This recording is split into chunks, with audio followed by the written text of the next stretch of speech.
Shalom frères et sœurs, partout où vous êtes, partout où vous nous suivez, soyez les bienvenus à cette émission Temps de témoignage. Aujourd'hui, nous avons deux sœurs qui ont un grand témoignage à apporter pour la gloire du Seigneur, un miracle de guérison. Et je ne vais pas entrer dans les détails, elles vont nous dire en quelques minutes ce que Dieu a accompli dans leur vie et dans leur famille. Mélissa, tu es là, bien là, tu n'es pas lié, tu n'es pas enchaîné. Dis-nous, qu'est-ce que tu as vécu? Bien, c'est vrai que j'étais dans le coma, alors je pouvais pas savoir ce qui s'est passé parce que je dormais profondément. D'ailleurs, c'est le coma. Mais du moins, ce que je sais, c'est que j'entendais ce que les gens disaient autour de moi. Seulement, j'étais comme un peu plus éloignée. On dirait que j'étais enfouie quelque part. J'entendais des voix des gens comme si j'étais sous l'eau. Donc, même quand papa commençait à pleurer, je pouvais sentir, ça me faisait tellement mal, mais je pouvais pas réagir pour dire que je suis là, mais je ne peux pas. Tu voulais lui parler, mais tu oui, pas. je n'arrivais pas. Et à part ça, ma tension, elle était à 6. Donc, le docteur, bien sûr, on me l'a raconté parce que je savais pas. Je complète jusqu'à ce que Raïssa a dit. Ma tension, elle était à 6. Le docteur a dit aux parents que si ça descendait juste d'une, parce que la tension, si ça descendait d'une, et je devais mourir, c'était fini. Et c'est en ce moment-là que papa, il commençait à pleurer. Moi, j'avais très mal, mais on dirait que j'étais ailleurs. Je me souviens, il avait dit à maman, elle doit plus étudier, elle doit rester là parce que elle n'a plus sa tête, elle doit être à l'écart et tout. N'est pas étudier vraiment, pour moi, non. Je sais que je dois étudier parce que les études, je sais que c'est l'une des choses aussi c'est une parenthèse par laquelle le diable essaie de m'avoir, mes études. Alors je dis non, ça je ne peux pas le faire, je dois étudier, je ne peux pas le laisser profiter de cette situation. Alors j'arrive quand ça te dérange là. Oui, quand tu allais à l'université, c'était comment? Quand j'allais à l'université justement, je bénis Dieu pour les amis, les collègues qu'il m'a donnés. Donc, quand j'arrivais à l'université, elles étaient « Non, toi, tu repars à la maison, tu ne peux pas être ici, on ne peut pas te perdre, on a failli te perdre, on ne peut pas permettre ça. » Moi, je dis « Non, je dois comprendre la matière, je dois quand même comprendre parce que à une interrogation, quand même, je dois travailler. Non, on a dit que ta tête, ça fonctionne plus, tu dois être à la maison et tout. » Moi, je dis « Non, ma tête, elle fonctionne bien. Si je te reconnais, si je te parle, c'est que ma tête, elle va très bien. » Mais quand même, c'est vrai que quand j'allais à la fac, c'est dans l'auditoire, elle est grande. Le prof doit parler au micro et alors les étudiants doivent, certains dérangent et tout. Et quand ça dérange, moi, ma tête, elle dérange aussi trop et puis je dois partir. Je me souviens à une interrogation, je pouvais pas la passer parce que tellement ça dérangeait, je commençais à avoir des vertiges. J'ai dit non, je dois vite rentrer à la maison. Et puis à la maison, je me mettais à pleurer. J'ai dit, ah Seigneur, donc je suis devenue folle, je peux plus rien faire.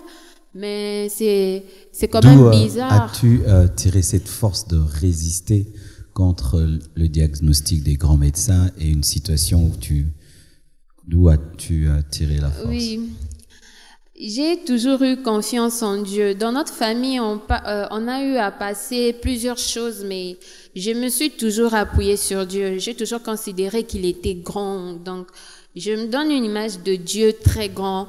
Alors, même quand le médecin disait ça, moi, je me dis non, quand même. Je ne peux pas devenir folle du coup comme ça. Qu'est-ce que j'ai fait? Je ne peux pas permettre ça. Dieu ne va pas non plus permettre ça. Et voilà, je puisais ma force en ça. Je faisais confiance énormément en Dieu. Je sais que s'il m'a guéri, il n'a pas voulu que je puisse rester soit au Saint-Pépé où se logent les fous. Et s'il n'a pas permis que je puisse mourir parce que je me sentais déjà hors de moi, alors c'est que il veut que je puisse bien me sentir et être un témoignage. Je ne peux pas permettre ça. et je croyais en Dieu. Ma force, vraiment, voilà, ma foi, elle était basée en Dieu et c'est de là même que je faisais ma force. Alors pour l'interrogation, pendant que je pleurais, je me suis dit, je vais aller voir le professeur. Je l'ai expliqué et le professeur m'a dit, c'est vrai que tu as souffert de ça. Moi, j'ai dit oui, c'est même pas pour longtemps, il y a juste quelques semaines, il m'a dit, vraiment, c'est une maladie terrible, beaucoup en meurent. Moi aussi, j'ai souffert de ça.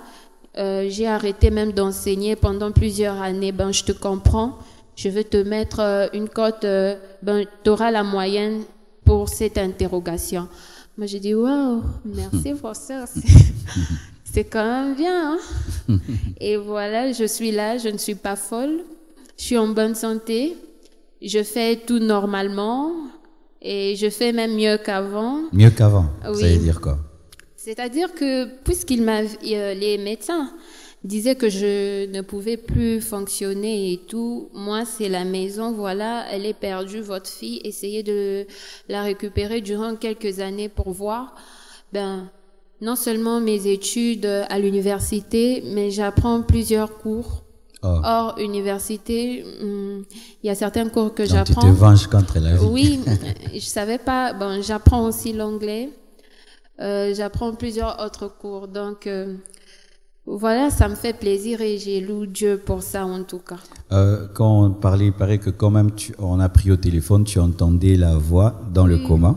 Oui, j'entendais. Comment ça? Pendant qu'ils étaient là, je pouvais entendre qu'il y a des gens autour de moi.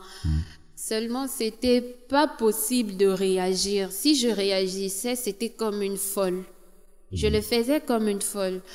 Mais du moins, je sentais, quand même vous avez prié au téléphone, je savais que vous étiez en train de prier, puisque tu me dis que quand un frère qui était là, que je connaissais, était là, j'étais en train de sourire, non? Oui, je souriais. Il y a certaines personnes, quand tu voyais, elles souriaient du coup, en fait. Je comprenais que c'était certaines personnes qu'elles détenaient en fait beaucoup d'affection. Quand tu es seulement comme ça, elle fait même comme si elle te connaît pas, en fait. C'était un peu ça. Quand le frère était là, je manifestais de la joie parce que je le connaissais. Mais seulement, ça se passait comme une dingue, quoi. Donc, je vous entendais prier. Et voilà, le jour après, j'ai repris. Parce que ma famille aussi, nous sommes sortis d'une famille chrétienne. Et voilà, j'ai repris. Et voilà, les médecins, ils ont eu tort. Et tu les as revus, tes médecins, depuis J'ai revu un médecin. Mais celui-là, il ne m'avait pas vu dans mon état de coma.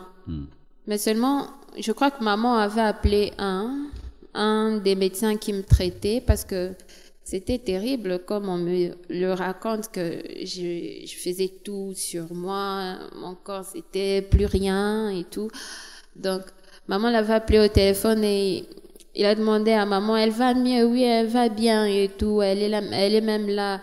Et alors on m'avait passé le téléphone, il m'a parlé et tout, tu vas bien, faut prendre du repos et voilà. Mais voir comme ça, non, je les ai plus revus. Alléluia. As-tu quelque chose à ajouter sur toi qui étais hors ce qu'elle vivait? Si je pourrais ajouter, moi je pourrais dire ce mot, c'est vraiment une guérison miraculeuse. Même beaucoup quand la voix et on dit dans 3 jours tu reprends toutes tes capacités. C'est pas comme ça chez les autres. Il y a d'autres même qui se mettent dans un coin en train de jeter de salive, des nausées et tout, mais elle était plus forte même qu'aujourd'hui, en fait. Elle était plus forte, pasteur. Elle exerçait une force, on ne comprenait pas. À peine hier, tu dormais, tu ne parlais pas. Aujourd'hui, tu parles, tu fais tout. Tu provoques en plus comme tu en as toujours l'habitude. On ne comprenait pas. C'est vraiment miraculeuse. Même les docteurs avaient peur. Le docteur pensait qu'elle était déjà folle, en fait, vu qu'elle parlait trop. Mais nous, on connaît notre sœur. Elle s'est rétablie et tout va bien grâce à Dieu, en fait. Amen. Voilà. Moi, quand j'écoute ton témoignage, ça m'enseigne la puissance de la volonté. Hein, la puissance de la volonté. La Bible dit, c'est que vous refuserez sur la terre sera refusé au ciel. C'est que vous accepterez. Donc, on peut refuser une maladie. On peut accepter une maladie. On peut refuser une situation. on peut accepter une situation. Et bizarrement, j'ai eu à prier pour beaucoup de personnes qui avaient des problèmes de folie. Et l'un des secrets que Dieu m'avait donné, c'est dire à la personne folle de ne jamais dire qu'elle est folle. Parce que l'esprit de folie, une fois que tu dis que tu es fou, il s'empare de toi. Mais quand tu refuses, il ne sait pas le faire. Et toi, Dieu t'a enseigné ça toute seule, parce qu'on n'a pas eu le temps même de t'exhorter, vu l'état dans lequel tu étais. Et tu as repris avec tes activités à l'église, c'est comment tu étais dans le IS et tout. Tu as repris bien, tu es en pause. Ben, je me souviens que vous m'avez même demandé de prendre une pause, hein. Mais sinon, je souhaite bien reprendre avec mes activités parce que quand même, il m'a guéri, il a fait ça pour moi gratuitement. Je ne peux pas être ingrate pour ne pas le servir. Seulement, vu que je devais me rattraper parce que quand même, il y avait plusieurs mois où je n'étais pas à la fac. Alors, je devais me rattraper. Cette année, je m'étais vraiment décidée à me donner à la fac pour ne pas permettre cet échec, comme on me disait et tout. Je m'étais vraiment livrée aux études et je crois que ça va parce qu'on nous délibère déjà cette semaine, bien que je stresse un peu, mais je sais que ça va vraiment aller. Donc, l'église, bien sûr que je dois servir Dieu et ça sera pour très bientôt. Amen.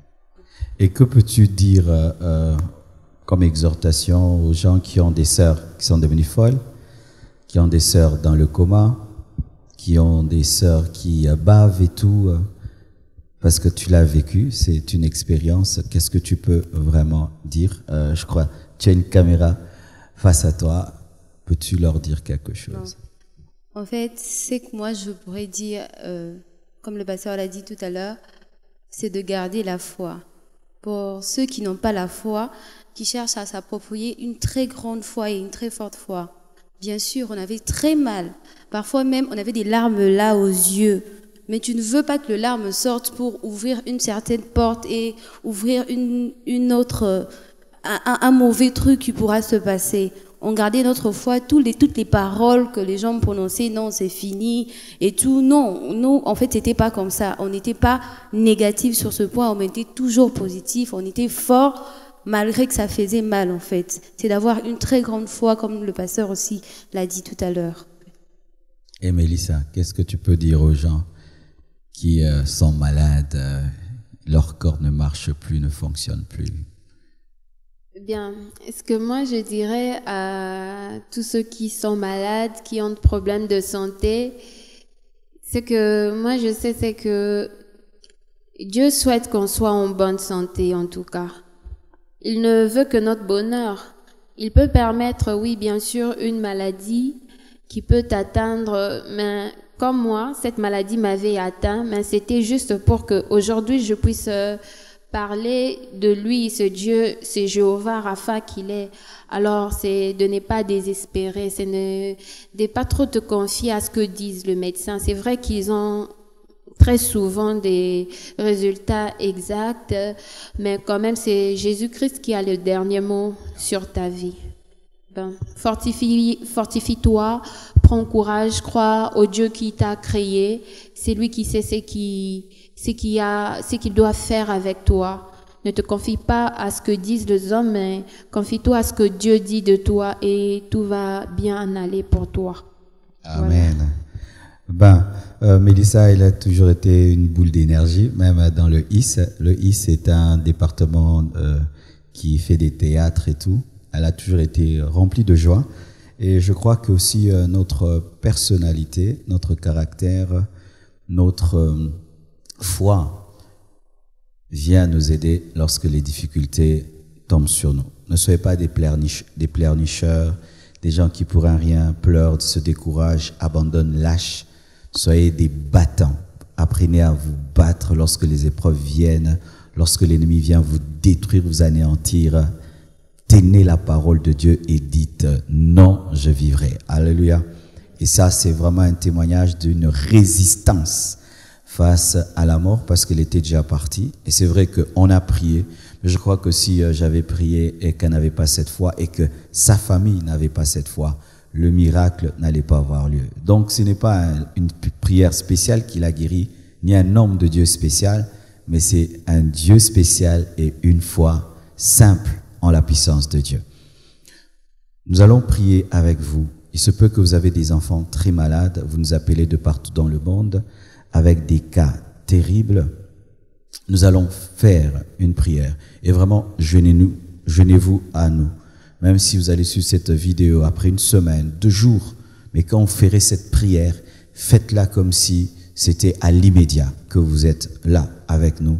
Et je vous assure que le Dieu de miracles est le même hier, aujourd'hui et demain.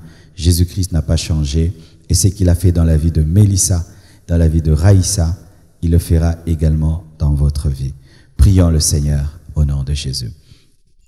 Seigneur Dieu de gloire, je prie que tu manifestes ta puissance. Je prie que tu guérisses les enfants qui sont fous, les personnes folles.